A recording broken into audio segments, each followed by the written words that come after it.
श्रीहरि। ऋग्वेद भाग 1 मंडल 1 सूक्त 92।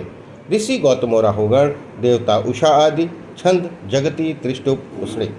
उषा के आलोक द्वारा प्रकाश किया और वे अंतरिक्ष की पूर्व दिशा में प्रकाश करती हैं। जैसे अपने सारे शास्त्रों को योद्धा लोग परिमार्जित करते हैं, वैसे ही अपनी दीप्ति के द्वारा संसार का संस्कार करके गमनशीला दीप्तिमयी और माताएं उषा प्रतिदिन गमन करती हैं। अरुण भानु रश्मियाँ उषाएं उदित हुई। अनंत रथ में जोतने योग्य शुभ्र वर्ण रश्मियों को उषाओं ने रथ में लगाया और पूर्व की तरह समस्त प्राणियों को ज्ञान युक्त बनाया। उसके पश्चात दीप्तिमयी उषाओं ने श्वेत वर्ण सूर्य को भी अपने आश्रित कर लिया। नेत्री स्थानीय उषाएं उज्ज्वल अस्त्रधारी योद्धाओं के सदृश हैं और प्रयत्न द्वारा ही दूर देशों को अपने तेज से व्याप्त करती हैं।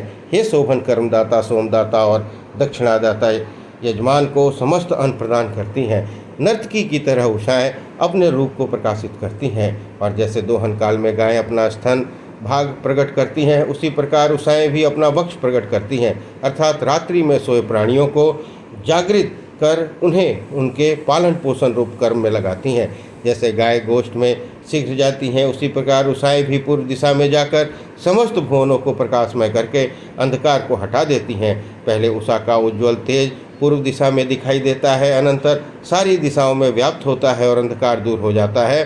जैसे पुरोहित यज्ञ में याज्ञ द्वारा यूप काष्ठ को प्रकट करता है, उसी प्रकार उषाएं अपना रूप प्रकट करती हैं। स्वर्गपुत्री उषाएं दीप्तिमान सूर्यदेव की सेवा करती हैं। हम रात्रि के अंधकार को पार कर चुके हैं। उषाओं के समस्त प्राणियों के ज्ञान को प्रकाशित कर दिया। प्रकाशमयी उषाएं प्रीति प्राप्त करने के लिए अपनी दीप्ति के द्वारा मानो हंस रही हैं। प्रकाश करने वाली उषाओं ने अपने सुख के लिए अंधकार को भी विनिष्ट कर दिया है। दीप्तिमयी और सद्वचनों की उत्पादयित्री आकाश पुत्री उषा को गौतम वंशीय लोग प्रार्थना करते हैं। हे उसे, आप हमें पुत्र पौत्र दास परिजन अश्व और गौ से युक्त अन्न प्रदान करें। हे उसे, हम यश वीर दास और अश्व से संयुक्त धन प्राप्त करें। हे सुभगे, आप सुंदर यज्ञ में स्तोत्र द्वारा प्रसन्न होकर हमें अन्न प्रदान कर यथेष्ट धन भी देवे। उज्ज्वल उषाएं समस्त भुवनों को प्रकाशित करके प्रकाश द्वारा पश्चिम दिशा में विस्तृत कर दीप्तिमयी होती हैं। उषाएं समस्त जीवों को अपने अपने कार्यों में लगाने के लिए जागृत कर देती हैं। उषाएं बुद्धिमान लोगों की बातें अर्थात प्रार्थना सुनती हैं। जैसे व्याघ्र स्त्री उड़ती चिड़िया का पंख काटकर हिंसा करती है, उसी प्रकार पुनः पुनः अभिर्भूत नित्य और एक रूप धारणी उषाएं देवी अनुदित अर्थात प्रत्येक दिन समस्त प्राणियों के जीवन का ह्रास करती हैं। आकाश को अंधकार से हटाकर सबके पास उषाएं जीवों द्वारा विदित होती हैं। उषाएं अपना आगमन कर अपनी बहन रात्रि को समाप्त करती हैं। प्रणयी सूर्य की स्त्री उषाएं मनुष्यों की आयु का ह्रास करके विशेष रूप से प्रकाशित होती हैं। जैसे पशुपालक पशुओं को चराता है, वैसे ही सुभगा और पूजनीय उषाएं अपने तेज को विस्तृत करती हैं।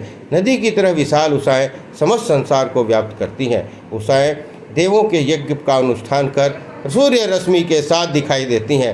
हे अन्ययुक्त उसे, हमें विचित्र धन प्रदान करो, जिसके द्वारा हम पुत्रों और पौत्रों की पालन पोषण कर सकें। गौ अश्व सत्य वचन से युक्त तथा दीप्तिमयी उसे, आज यहाँ हमारा धन युक्त यज्ञ कैसे हो, वैसे ही आप प्रकाशित हो। हे अन्ययुक्त उसे, आज अरुण अर्थात लाल रंग के घोड़े अथवा गौ नियोजित करें और हमारे लिए समस्त सौभाग्य प्रदान करें। हे शत्रु मर्दन अश्विनी कुमारों, हमारे घर को गौ और रमणीय धन से युक्त करने के लिए समान मनोयोगी होकर अपने रथ को हमारे घर की ओर ले आओ। हे अश्विनी कुमारों, आप लोगों ने आकाश से प्रशंसनीय ज्योति प्रेरित की है। आप हमको शक्तिशाली अन्न भी प्रदान करें।